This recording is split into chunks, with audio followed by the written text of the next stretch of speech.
Adrian O'Brien, I'm out here in Ballyea. Adrian O'Brien is the strength and conditioning coach with Ballyea coach as well. So, Adrian, thanks for coming out here and talking to me. First of all, you're in the county final.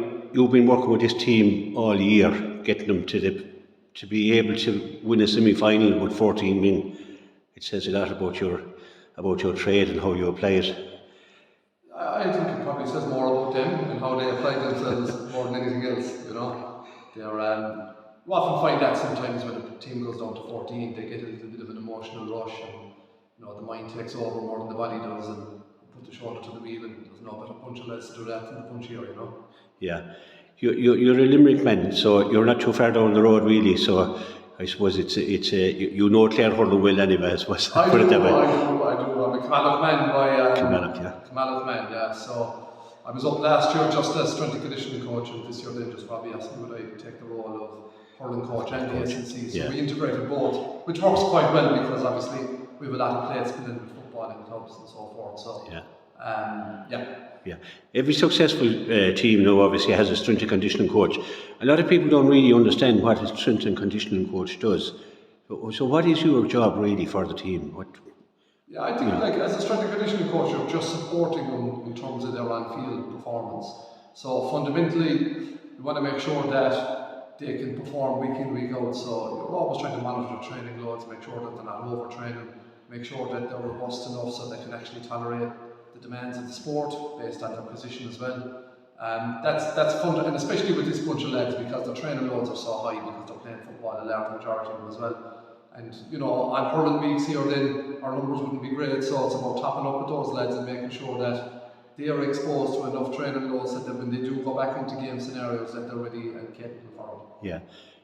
But you probably have to deal with them a bit in an individual level as well. We'd say one guy like Gary Brennan, he'd probably train himself, where another guy might need a little bit extra work on him, I suppose, for want of a better word. Yeah, look, come here, it's like everything else in every walk of life, they're all different characters and they have different personality types and different beliefs and different backgrounds. And a fella like Gary who's so experienced, you could always assure that Gary would be doing the right thing anyway, so you can just check in with him. And then some of the younger lads who mightn't have as good a training age because they mightn't have been exposed to it, they might need a little bit more support down the line as well. And then of course, the lads who have injuries, you're making sure you're, I suppose, returning them back to play and then to performance to a standard as well. Yeah.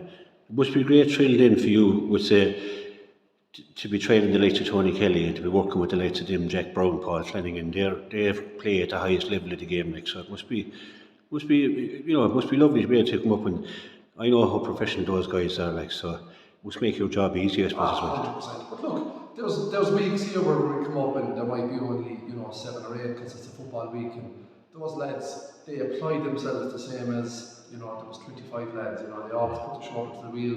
They're good lads. They make the most of every session. And in fairness, it's the other lads on those weeks as well. The Massey Gavins and the IDCs and Barry Coots, and especially on football, just hurling only weeks.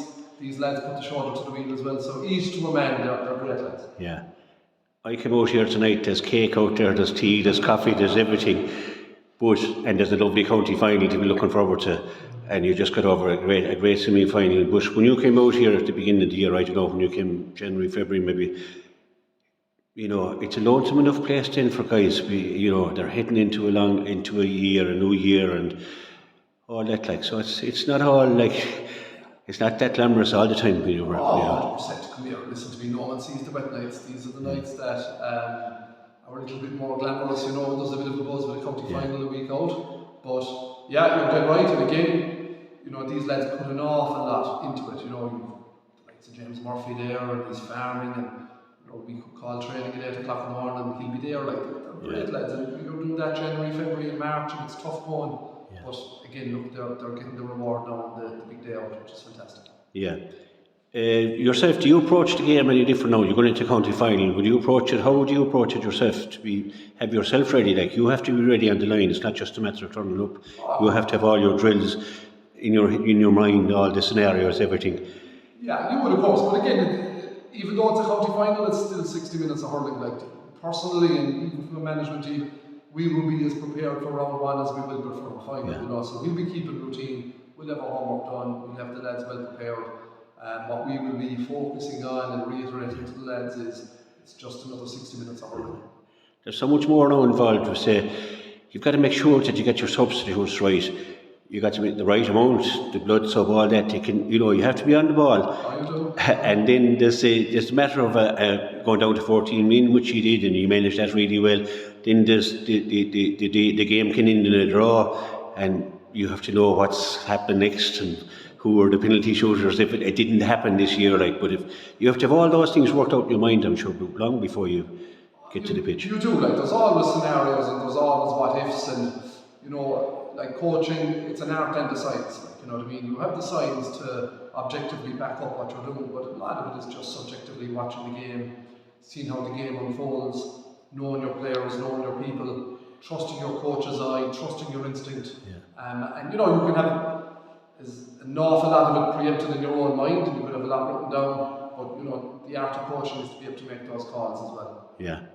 It is indeed. Adrian, I go to wish you the very best of luck. You've had a long year, so it'd be nice to finish it off with I'm sure, a county medal. I appreciate that. Thanks very much for talking to me. It's great to get the insight because we go to matches and we don't know half of what has to be done or be prepared, and we can easily be very critical then, because we don't see it. And look, come here, between these lads, they're gymming, they're preparing themselves well. They're great lads. Yeah. They're great lads. As I keep saying to them, I love coming up here training the lads. They're a great bunch of lads. It's a breath of fresh air. Yeah. I've been here now nearly 4 or 5 years in a row around this time of the year, so I get to know them fairly well as well. So, but it's great. I said it to Robbie earlier. They're great champions. They, on and off the field. Yeah. Those guys, any young lad would look up to any one of those guys. So, just great credit to them. Adrian, thanks a million. And enjoy the game.